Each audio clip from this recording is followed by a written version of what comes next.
welcome in Wrong Side of the Pond. He is DJ Schweitzer.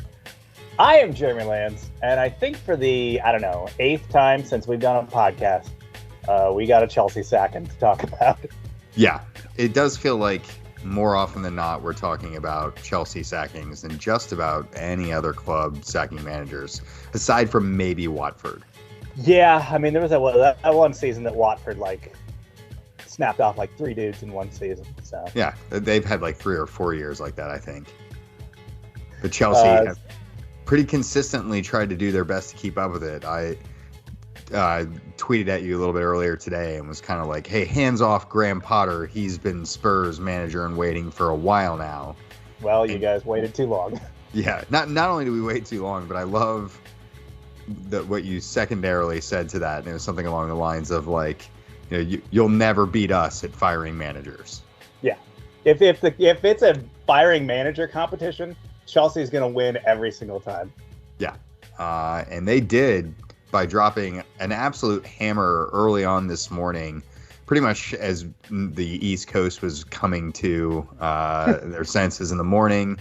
We all found out that Thomas Tuchel got axed, and let's just dive into that because it was the headline today, which what a jerk move on Chelsea's American ownership. Didn't they know today was the U.S. Open Cup final and they didn't want to overshadow such a big competition?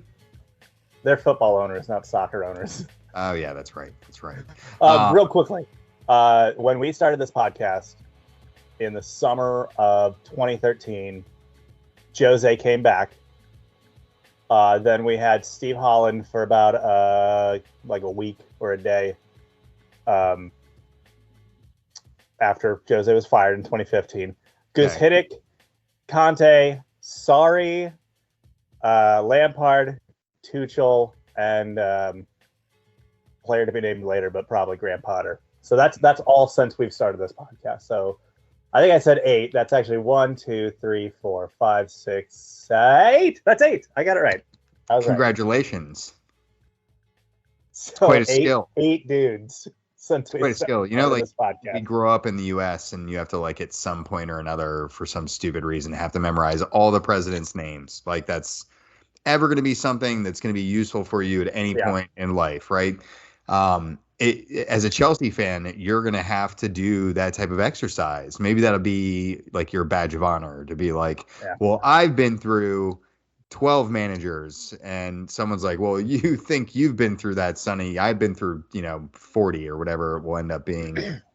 Well, now I want to do that. Let's see here. 1, 2, 3. We're starting with Ranieri in 2000. I became a fan roughly around then, 01. So 1, 2, 3, 4, 5, 6, 7, 8, 9, 10, 11, 12, 13, 14, 15, 16. And this will be the 17th managerial reign since I've been a supporter. That's a lot of managers. That's a lot of half managers. Of them were Mourinho, but yes. Well, it's funny. We talked on last week's show, which was remote. We are again remote tonight, basically so we could all watch soccer and then start recording more early or earlier, I guess is the appropriate way of saying that. But we wanted to wait a little bit, so we're back remotely again. But to the topic at hand, we talked a little bit last week about how much longer does Tuchel really have to go, and I don't feel like either one of us was prepared to see him out the door by the time we were recording again this week. No, it's weird though. I while last week I did not feel that way. And while last week it just seemed like too far of a thought to really be oh, we're not there yet. I got to say, after that disaster of a Champions League match yesterday, not that I thought it was going to happen, but it was the first time I was things are really not going well. And I think, I don't know. I mean, again, 17 managers. I kind of can see the warning signs of when Chelsea's about ready to dump a guy. And yesterday was the first time I was like, ooh, okay, starting to get that feeling just a little bit. But I did think to myself, hey, this is a different era. those 17 guys were Abramovich guys, essentially. Well, not Ranieri, but 16 of them were Abramovich guys, and that's an Abramovich thing, and that's the old regime. Yeah, you were in fact making the point that Boley, who's also and I probably said his name there wrong, but he also owns the Dodgers, and they've kind of taken this slow and steady approach to how they've managed that team and how they've kind of stuck with the coach even when he's had some down years as they try to build towards these bigger and better, pieces. Yeah. And they let Dave Roberts choke in the playoffs several times. And then he was able to cash in a couple of years ago and actually win a World Series. And they've fallen short in the playoffs ever since, and they've stuck with them. And that's the guy's got the safest job in baseball. Yeah. Now, that's not to say that the calculus is the same in professional soccer, particularly in Europe. Obviously there's some stability that you can probably get out of baseball that, you could potentially spin a little bit differently, but also, we've seen guys who've clung to jobs forever in Europe based off the performance, that they last made 10 years ago. You think about how many gigs Mourinho's gotten solely based off of Champions League titles. He hasn't won in over a decade. But at big clubs in the modern era of football, nobody's staying around too long. I mean, it is. Yeah, but he's not exactly falling short, right? I mean, everywhere he's been, they're pretty much clipping titles on like a yearly basis, right? Yeah, it turns out everywhere he goes, he's also like the biggest fish in the pond pretty much all the time. But point taken. We don't necessarily see that same stability in European soccer. And I don't know. I mean, I've never been a huge believer of Tuchel's. We talked last week about he kind of burns through teams kind of quickly. He's done it at Dortmund. He's done it at PSG. Now he's done it, Chelsea, a relatively short stint. It's not entirely surprising that we're seeing kicking the can. The bigger issue is like when they decided to actually drop the axe on him, and after the transfer window. And why wouldn't you try to go for, if you're going for Graham Potter, like why wouldn't you have gone for him a while ago when it had been easier and cheaper? There are a lot of things that just spring to mind about why now as opposed to not 3 months ago. I mean, obviously sifting through a lot of the reports and articles that have come up by those that have kind of cover the club pretty closely, and what they are being told from their sources is that, similar to where Tuchel found himself on the outside looking in at other positions, it all largely stems from just a breakdown in the relationship between the manager and the board / ownership. Mm-hmm. And this was an interesting one because, I think we talked about it last week, and we talked about it maybe other times in the short bit of the first part of the season here. Tuchel was tasked with not only being the manager, but this was also, he was kind of helping Boley, who is kind of, Petr Cech was gone, Mariano's gone. It was Boley and Tuchel kind of running things for the transfer window. And that's what we were told, and that's apparently what was the plan. What we're hearing now is that Boley and Tuchel were communicating, really good communication. And at some point during the transfer window this summer, Tuchel just kind of became distant, and some kind of pointed at maybe he was disinterested. Maybe he just thought, hey, this is not my gig. I'm a manager. I'm not I don't do this kind of gig as far as like the sporting side of things. I guess Boley was taken aback and kind of frustrated with, they're losing out to Barcelona, and Xavi is right there front and center getting these deals done by talking to these players and getting those deals over the line by convincing the player that that's where they need to be. And Boley was not getting that from Tuchel. Tuchel was not doing any of that really, apparently. And then communication between the two just really broke down, apparently. Yeah, but I mean, imagine, Xavi seems like this more charismatic, kind of outgoing type of guy. Imagine Tuchel trying to be that guy. Like, he shows up and he's got like a pad of paper and he's like, I've taken some meticulous notes on you and I'm going to ask you all the questions that I've written down right here in my notepad. And he I mean, I don't know. I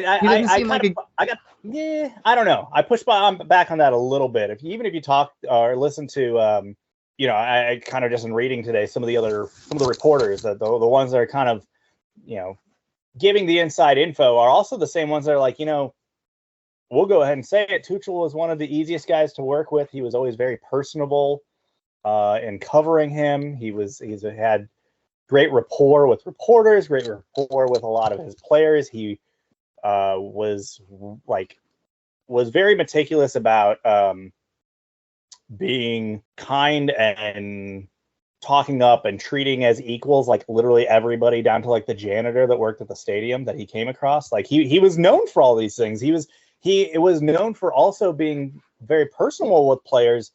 And apparently that also fell off here in the summer, that some of his relationships with players really started to fade.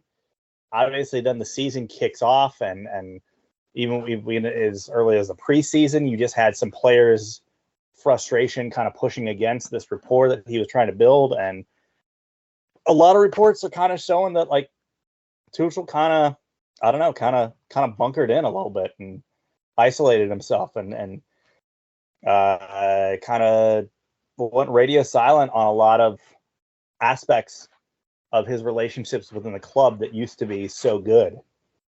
Bowley, the players, just people, staff around the stadium and in the training grounds. So apparently, because of all that, the board made the decision last night, or Bowley made the decision last night with the members of the board, whoever's even left in that group that they are working with. But it sounds like it was a slow build to what we got to last night today, as crazy it was and as shocking as it was. Apparently, apparently this was going to happen. Also talks about, Bowley is big on this culture that he's trying to create at the club. That's just kind of a dynamic of just how everyone is going to treat each other and yada yada yada. I don't know. A lot of it sounded kind of, I don't know, corporate PR stuff that like never actually happens. Right. So I didn't know how to read into a lot of that, but yeah, I mean, here we are. Tuchel is out. Bowley does what we thought he wasn't going to do, which was go right back into the Roman way of doing things, which is just cutting the cord quickly and viciously. Yeah, I mean, you can totally get a new board, a new owner wanting to kind of have his own regime in too, especially once that relationship's broken down that he came in with. And no doubt Tuchel's also had a really difficult bridge to gap as far as Chelsea's concerned in their like eras between the Abramovich era to now being in this new Bowley-led era at the club. It's just he was put in some tricky spots, especially given how Abramovich was so quickly forced out at the club because of political reasons. And that was, fair credit to him. He didn't always want to answer the questions, but he dealt with a lot of them. And, you can maybe understand why Tuchel was checking out to a certain extent. Like, he's just like, I've had my fill of like, now I've got this American guy to telling me who we should sign. And there's been, a lot of reports that Bowley was frustrated that a deal for Ronaldo was basically reached with the Glazers, and Tuchel was like, no, like, I don't want any part of that. And as a soccer person, a lot of us are kind of like, well, we understand that. Like, I get why Tuchel put Ronaldo on his team, but it wasn't like that's only been one person reporting that, which is like Chris Falk, who, I don't know, that guy's like super dialed in on like German. Obviously, he's like he's a German reporter. He seems super dialed in, but I've also seen him just be a zillion percent wrong on things. Sure.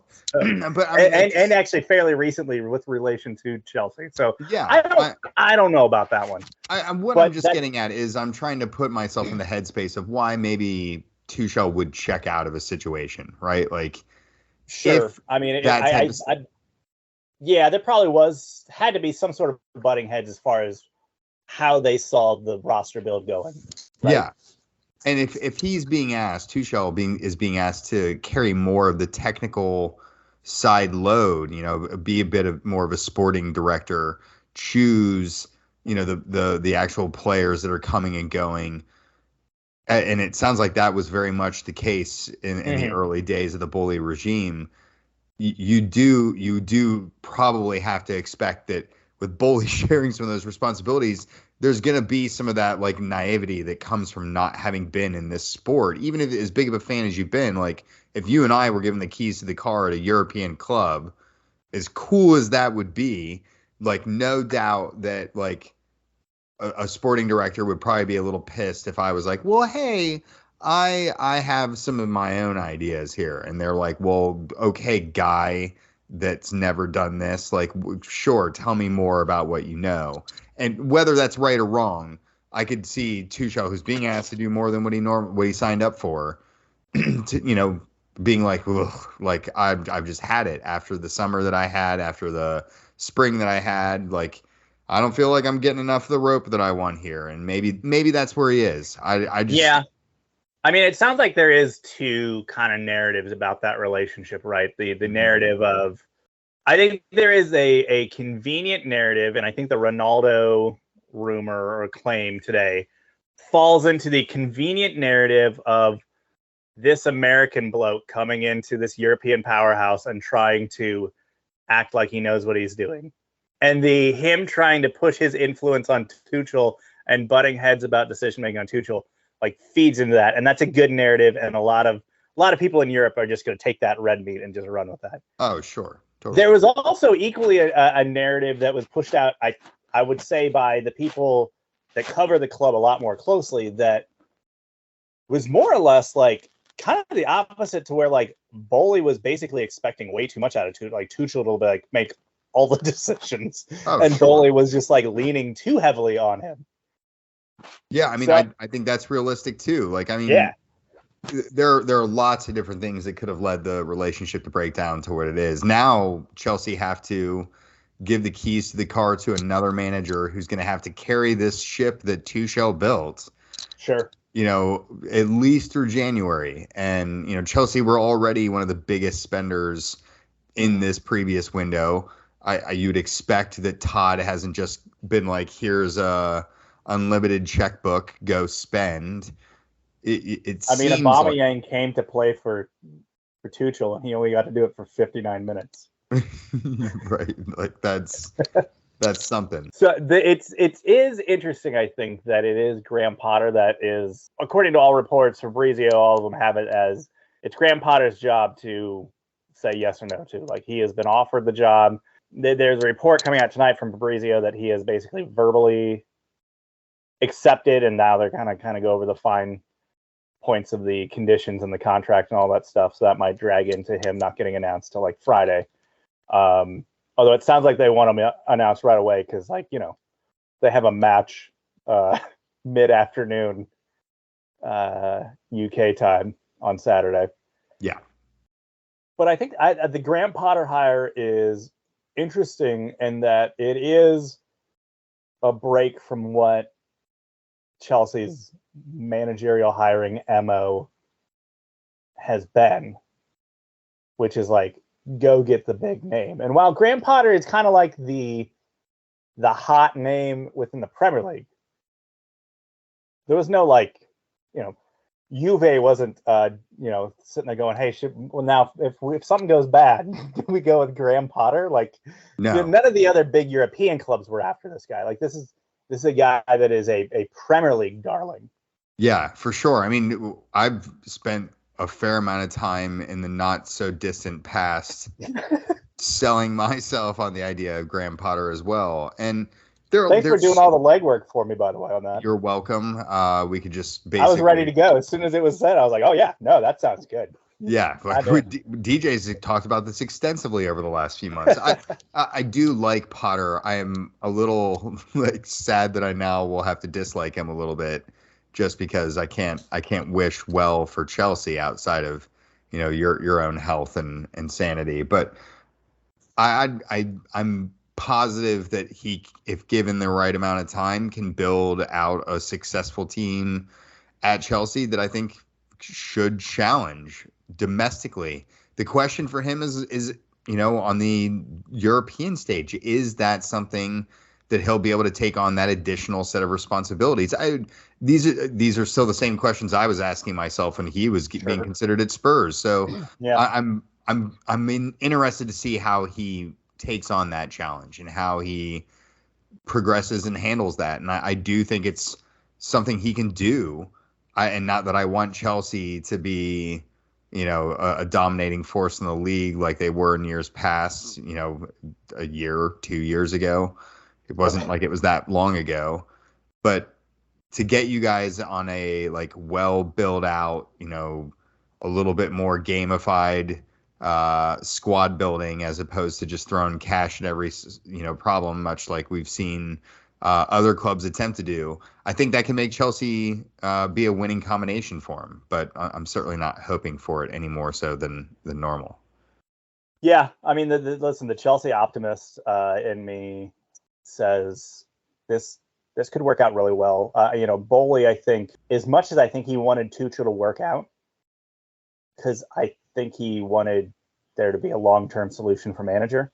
I think obviously that is then the option here with Graham Potter, and you got to look at Bowley is somewhat playing a bit of the there's a long form strategy. You look at the big names they went out and got in the window. They also went out and got some quote unquote hot young prospects. They also they went heavily in that direction just as well. Some guys that really won't be at the level and ready to get first team minutes and regularly contribute at Chelsea for maybe another season or two. They went out and made those moves as well. And so if you bring in a manager that you have a long-term plan for and you already have some of those pieces set up for him, I think this has the ability to go very well. We'll just have to say, I mean, he's going to be thrown right into the fire. They got obviously very inconsistent results so far in the league. Graham Potter gets to take charge of his first European campaign, but he starts at a deficit of one of the two easiest games he'll get in group stages has already been lost by the club. Yeah, not ideal. The loss today in the opening round of fixtures to Dynamo Zagreb.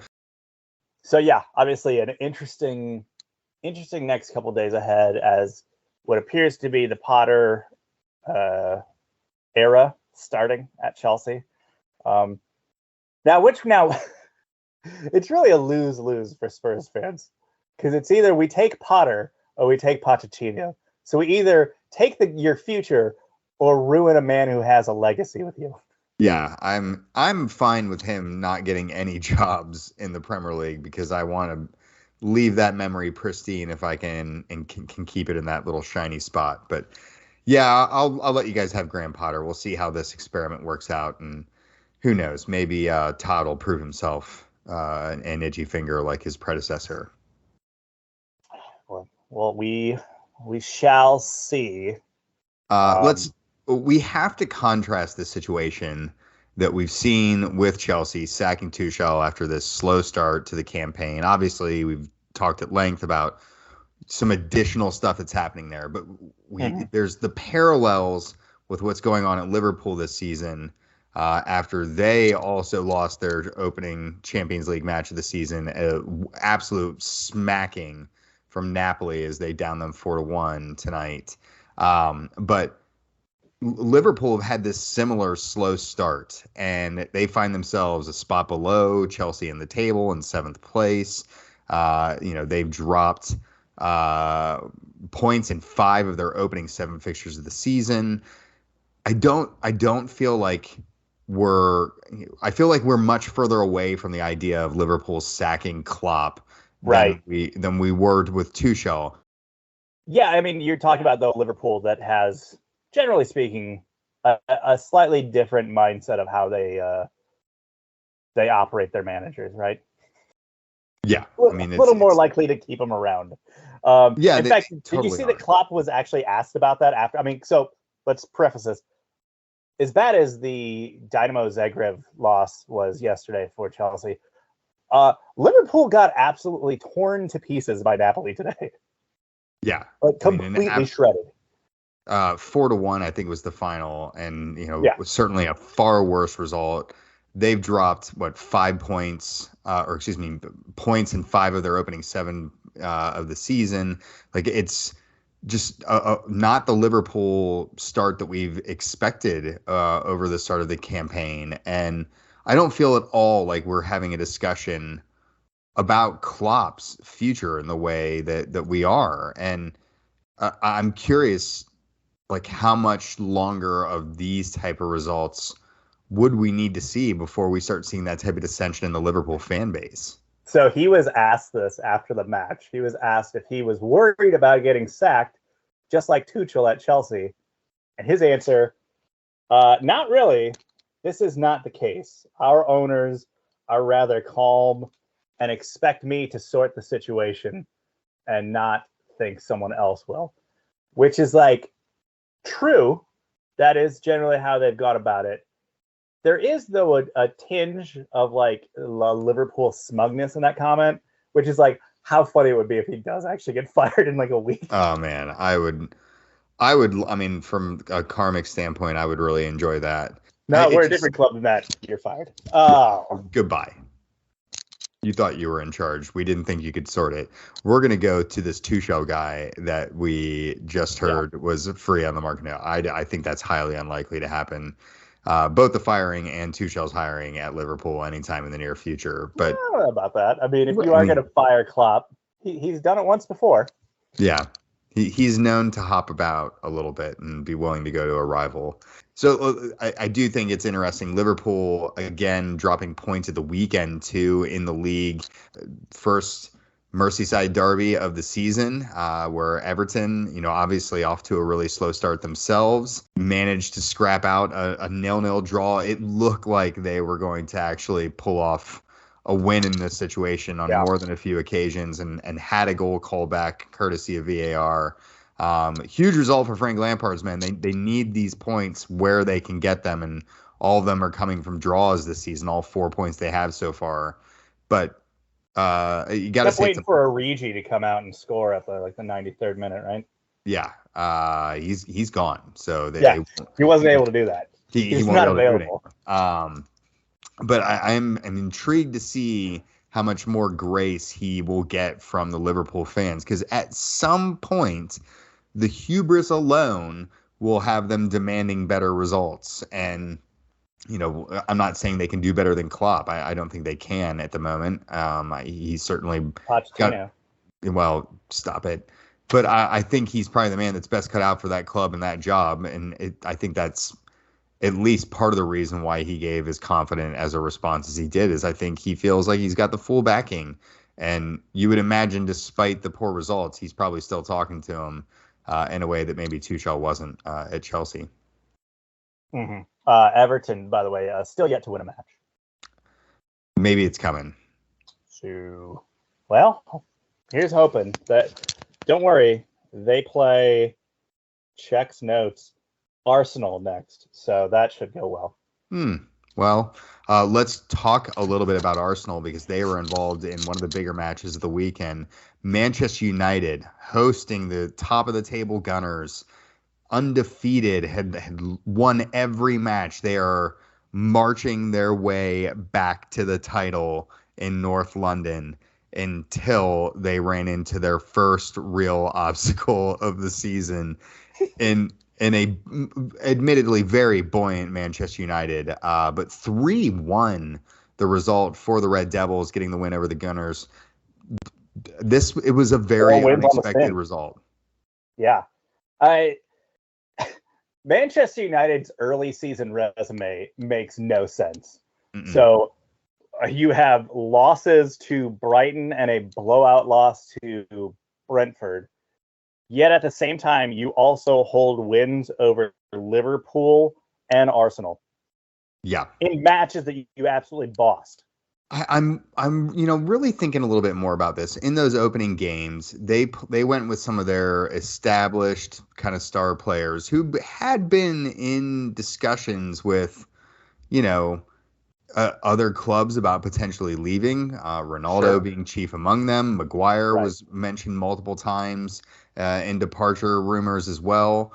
So those guys were given the wheels, that they normally do, the license that they normally are given, and the results were terrible. And then Ten Hag did something that was bold, and he dropped Ronaldo, and he dropped Harry Maguire, captain, both of them to the bench, and the results have turned around for them. And they do look a completely different team than what we've seen in recent times. And we're early in the Ten Hag era.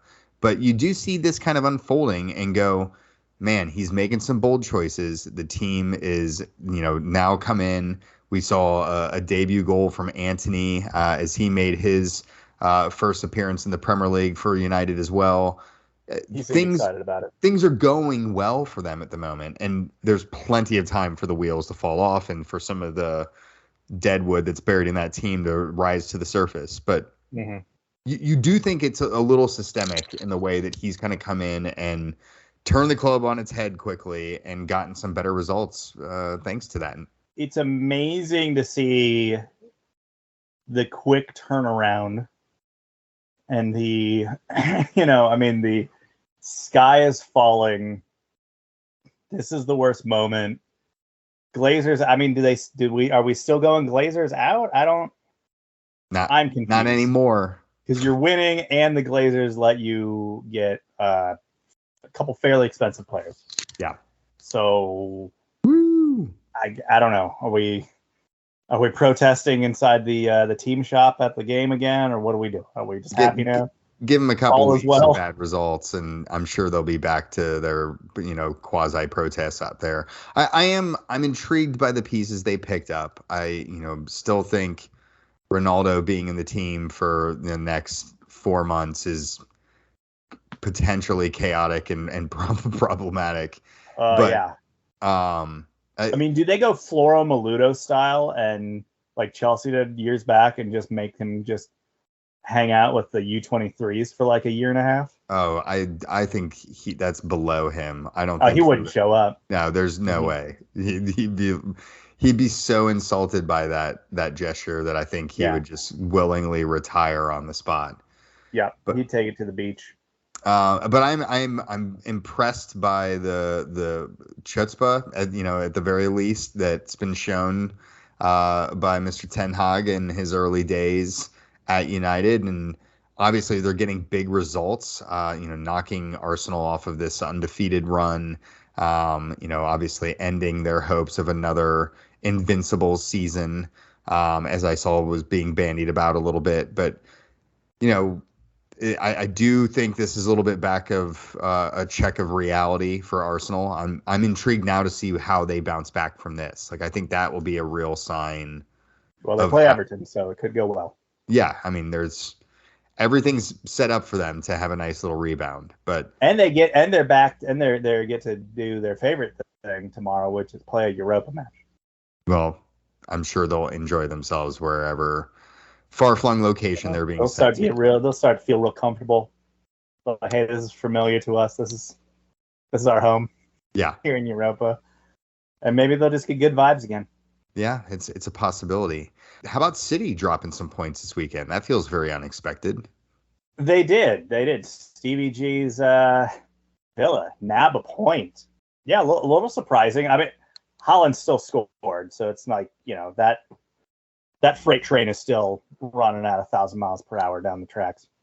He had a brace today in his Champions League debut for City as well. So that guy's a human cheat code. Like that, it's really unfair at this point. It's surprising. Like, I mean, you and I were both like, man, once you had Haaland to the mix with City, like that's gonna be pretty good. I don't know if, like, when we were talking about that, this is exactly like. I don't think we thought it was actually going to go this well, right? Did we? No. This is insane. No. I mean, I definitely thought he was going to have a banner year and solve a lot of problems for City, but I genuinely didn't think he would be the like most prolific striker on the planet at the moment. Like he just is clearly feeling the vibe with the new crew and being freed from some of the responsibilities that he has to do at other clubs or being expected to carry all of the goal scoring load. He doesn't have that as a reality, but that maybe that little bit of burden being lifted from him has just unhinged his ability to score even more regularly. And man, it's hard to see him slowing down at all. Very, very hard to see him slowing down. One team we did see slow down quite significantly was Leeds. Leeds came crashing back down to earth this weekend as they got just blasted. They lose, was it 5-2? Was that what the final score ended up being? 5-2 at Brentford. Brentford now with two pretty good scalps themselves. I mean, they blow up United 4-0, and then they just blow up Leeds 5-2. Yeah, off to a good start. The Bees are so far this season. Another 5-2 win in the league this weekend, courtesy of Brighton, who pants Leicester City, who are sitting bottom of the league on a single point on the campaign so far. Looking bad for Brendan Rodgers' men. He was in the post-match, like literally saying that they weren't appropriately backed in the transfer window. So it sounds like he's trying to already, engineer an exit. Excuses. Yeah, just, hey, get me out of here sooner rather than later. I'm ready for my payouts. I've had it with this process. But Leicester looking mighty poor as Graham Potter's currently led Brighton side. Right. Keep themselves all the way up in the top four, really having a fantastic start to the campaign. Intriguing to see what happens with them. Should Potter actually be on the way out, as it's looking increasingly likely. They'll hire a very recently fired Brendan Rodgers is what they'll end up doing next week. Man, talk about a good way to undo all of the work that you've done to build your side up. Just give him a year or two with the team and see what happens. But yeah, some interesting results in the Premier League. Spurs also getting a 2-1 win over a tricky Fulham side who continue to be, kind of a surprise to the start of the campaign. I don't think anyone expected Fulham to be at least performing as admirably as they have, not to mention some of the wins they've gotten under their belts already too. Fulham will play Chelsea at the weekend, West London derby there. Possibly Graham Potter's.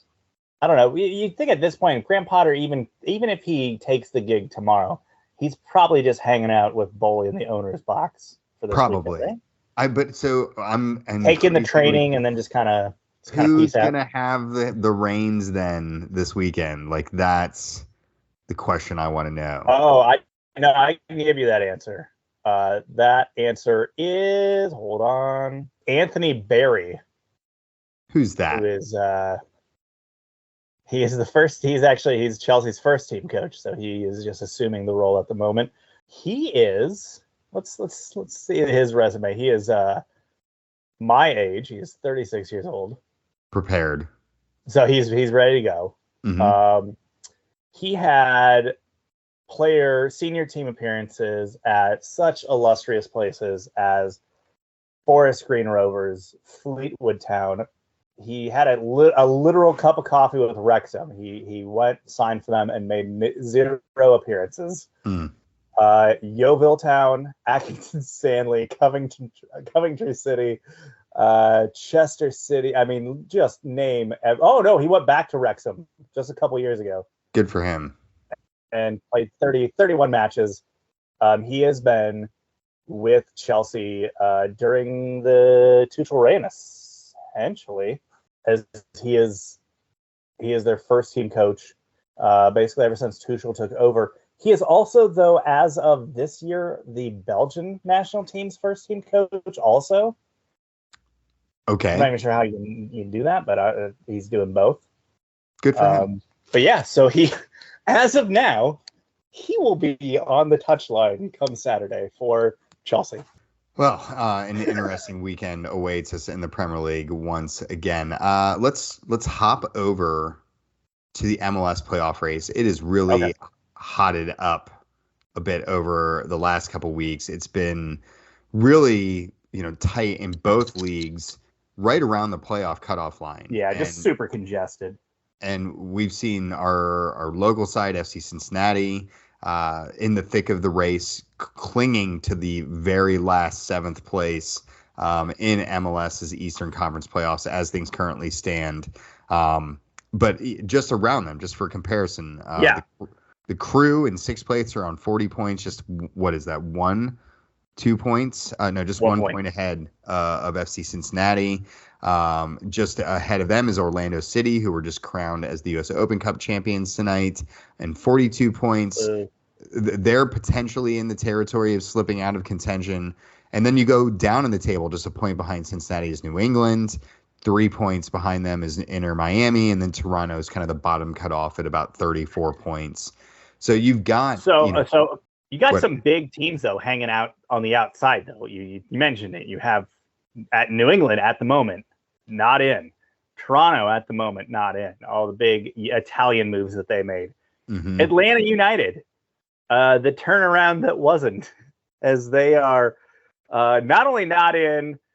But they just had to suspend Josef Martinez for flipping the craft services table, basically. Oh yeah, all the jokes today about how it was basically a table with chicken and rice on it. Yeah, and just I'm pissed that there has not been video leaked of this yet. It's got to be amazing. Can you just imagine the rice just flying everywhere, all over that locker room? As a parent, it's like giving, a toddler a bowl of rice. Like I can't imagine how bad an idea that would be.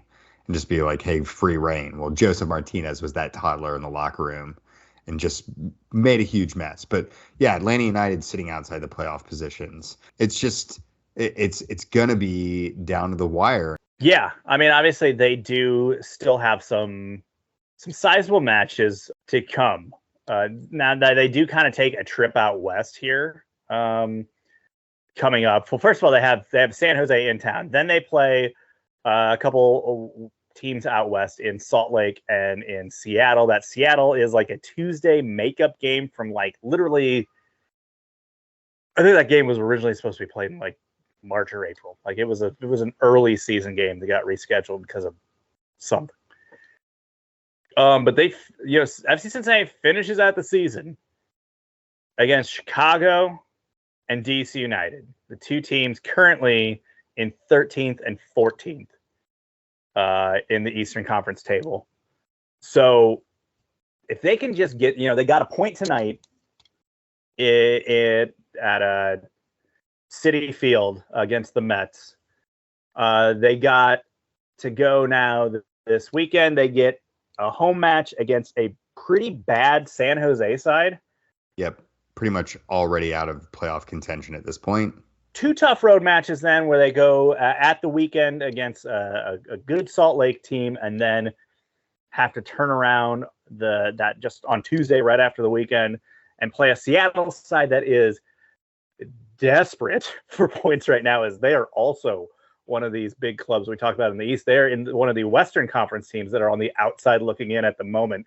And a team that just, Seattle's just not a team that's supposed to miss the playoffs. DJ? They've literally never missed the playoffs since they've come to MLS. And it's the longest streak in the league and the current longest streak in the league at that too. So Seattle will be thirsting for that match, looking at it as a potential big 3 points if they can get that in the bag as they try to get themselves back into playoff contention. So if you can get a point or two out west, and then you come home, you round out the season against just 2 losers in Chicago and DC United, that has to be 6 points. San Jose at home has to be 3 points. That's 9 points right there. You just got a point from your match against NYCFC. And you do that, and that should be enough, right? That should be enough. Yeah, you're talking 10 or 11 points for the rest of the way. That should be enough to put them in like, the high 40s, which is generally where that final playoff team lands, right? Yeah, I mean, that's what you would hope, that they would find themselves in that type of situation. So looking in FC Cincinnati's positions, I think right now the team they're probably most worried about would be New England. Bruce Arena, sure, who has, all this experience in, getting teams to rally late in the season and then throwing together a good playoff run on top of that. Looking at their remaining schedule, especially after they got a big win against NYCFC at the weekend, they face the Red Bulls, obviously, in playoff consideration. Then they face the Dynamo, who are, objectively terrible at the moment. Right, just fired their manager. Yeah. Is Pat Onstad just going to manage the team at this point? Like, is he just going to step out of the director's box and handle things? Yeah, he might have to at this point, given where they are in the season. Then New England play Montreal. Montreal are one of the best sides in the East, who are certainly trying to jockey for some home field advantage in the playoffs at the moment. Then New England face Atlanta United. That they would be looking at that as a winnable match. And then they also close out the season by facing Chicago on the road. Chicago, yeah, and Atlanta might be dead, might already be dead and buried by the time they get to face them. So New England have a pretty safe schedule in there too. So if you're looking at it points wise, they're probably going to themselves, hey, we can play our way into a situation, especially if Cincinnati drop any of these expected points they should get. Right. I will point you to, though, the other route into the playoffs, which is the old team up north, Columbus Crew, crapping the bed down the stretch. They play Montreal this weekend, actually on a Friday, which is just a bad omen at the gate that you're playing on a Friday. A big matchup on a Friday. That's not good. That's at Montreal. On Tuesday, you play at Miami, a team that's fighting for, still somewhat alive in the playoff race and fighting for it, right? Then you play Portland at home. They're going to be up for that one. They're going to be up for embarrassing Caleb Porter. Yep, they're always down for that. You're going to play the Red Bulls. They don't suck. Nope. And then you finish the season out on the road against Charlotte and Orlando. Orlando definitely in the playoff consideration pool. And then Charlotte, it's most likely failing and flagging out at this point in the season. But yeah, it's certainly not the easiest run in for the Crew either. So, those three teams I think are who they're going to be battling it out for these last two spots in the Eastern Conference playoff spots. And none of them really have the easiest path forward. And, each of them will probably be looking at the schedule and saying, we control our own destiny. Out west, again, we talked about, like the big teams on the outside looking in. We mentioned Seattle, LA Galaxy at the moment, needed a big result on the weekend, and they Chicharito Panenka them right into a draw, as they did not get the result they wanted on the weekend, as they get a 2-2 draw with Sporting Kansas City, a team that, that's a big club. They're not even in the discussion of like on the outside looking in. They are just on the outside. They can't even see in. Like, they're that far away. Yeah, they're not getting in. But you have the Sounders and the Galaxy right there on the doorstep of the playoffs. Yeah, the Chicharito thing with the Panenka penalty, he's had a really bad penalty conversion rate this season in MLS. But he also had that super embarrassing dive against Toronto. In the middle of last week too, that was just, man, the guy just seems like he's kind of losing the plot a little bit and not really liking life that much in LA, and it's starting to seem like one of those players that just seems disinterested to even be involved in some of the matches that he's out there playing. The dive was really nice. It was kind of somewhat poetic, and I think it might be used in the 2026 World Cup advertisement, as it was this nice picture of you had Michael Bradley of the U.S., Chicharito of Mexico, and Richie Lara of Canada. Just all that; those were the three guys involved in that just absolute clown show. Only one of them likely to be going to the World Cup, by the way, and it's going to be Richie Lara. Yeah, probably yes. But still, hey, those three can do in 2026 like the media, circus of just like going around and hyping up the joint hosting. I'd like to see them all be forced to recreate that in respective national team colors, for a television commercial. I think that's what we really need to have happen. That'd be great. And then Landon Donovan randomly supporting Mexico again. Yeah, he would definitely be wearing a Mexico kit in this fake commercial that we're dreaming up here. But yeah, it's a super tight Western Conference table right around that playoff edge, just like it is out east. And we'll all be looking forward to seeing how this season wraps up. Just a couple weeks left to go in the campaign. Philadelphia on 60 points. LAFC on 60 points. Both of them have sizable advantages or leads over their second place team. So it's really down to the two of them as who will be your Supporter Shield winner. Who you got? At this point in the season, LAFC have kind of been flagging off a little bit, dropping some points that you wouldn't expect them to drop. Houston really being chief among them the other night is a match that you and I both took in. But, considering the way that Philadelphia just get business done, if I had to pick a team right now, I think Philadelphia is probably going to be your Shield winner. Philadelphia's run-in is Orlando this weekend, at Atlanta next weekend, at Charlotte the weekend after that, and they finish the season against Toronto. LAFC, their run-in, they actually have one extra match, one more match, a match in hand. They have Dallas, Minnesota, Houston again, and then Portland and Nashville to end the season. That's two rough ones there at the end, especially like Portland and Nashville to end the season.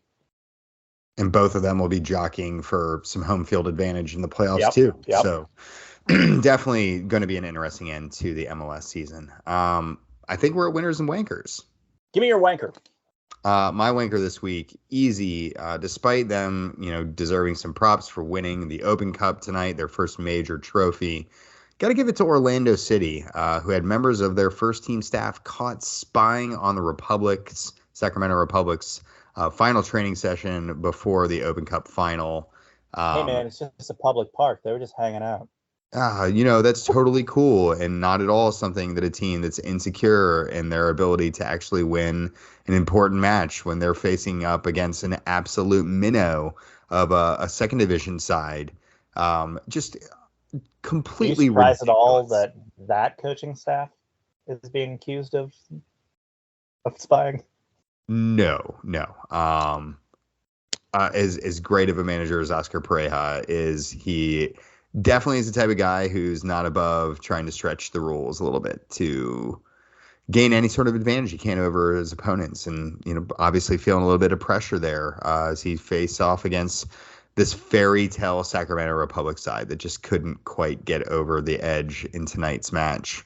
But come on, Orlando City, like regardless of where that was actually happening, there's no reason that should have been gone down at all. Watching that match and just watching all those Sacramento Republic dudes just go flying into Orlando players, I was like, oh yeah, I remember USL. Yeah, this is not going to end.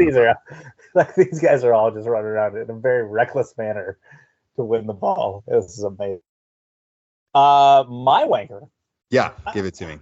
I don't know if I'm going to go the agent or the player in the Bamba Dieng saga. I don't know if you saw this transpire on deadline day. Fabrizio, in the midst of all the actual big transfers that happened on deadline day, chronicled a attempt first by Leeds United to sign Demba or Bamba Dieng from Marseille. Okay. So Dieng and his agent go to the airport because they're going to fly in to do the medical and do all the stuff. At the airport, they get in contact with OGC Nice, and they want to hijack the deal. And so the player and the agent say, yeah, let's screw Leeds United. Let's go do this deal with OGC Nice. They fly in. Leeds are like, what on earth? Like, Leeds are just up in arms. Like, what the heck is happening? How is this guy not coming here? Like, he was literally at the airport. Now we're being told that he's flying back to France because he's going to go to OGC Nice and get a medical there and sign for them. He failed the medical. Oh, poetic justice. So he had to go, hat in hand back to Marseille and be like, sorry guys, I blew your transfer because I got greedy and tried to get it and agreed to let it get hijacked, and I failed the medical, and he's currently out injured. And Leeds probably would have failed it as well. So maybe he been bullet dodged for Leeds. Yeah, for they sure. almost went through that trouble to try to get this guy, and then he would have failed that medical, and they would have been scrambling. I seem to remember. Anyways. I seem to remember that happening with a Brazilian player in London at one point or another. I don't remember a medical being failed. I remember a medical being aborted midway through as he goes, I gotta take this phone call, guys. He just signed with Fulham this week, so yeah, good for him. Back in London. He likes the town apparently. We'll see him Saturday. What about your winner this week? My winner, sticking, as you mentioned, the whole Williams saga that happened.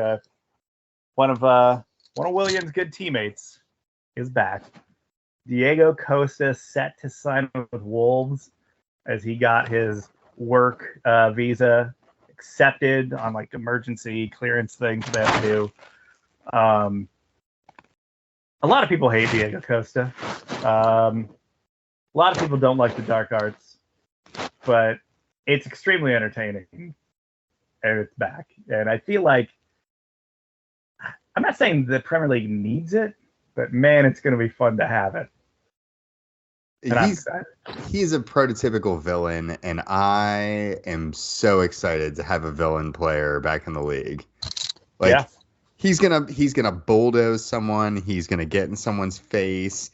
He's going to get really angry about things. He probably will underperform, but whatever the case is, I'm here for Diego Costa's return to the Premier League. Like I'm really. I don't think he's been playing. I mean, I know he's bounced around in a few like Brazilian clubs and some others, but I don't think he's actually been playing like consistent club football in a couple seasons now.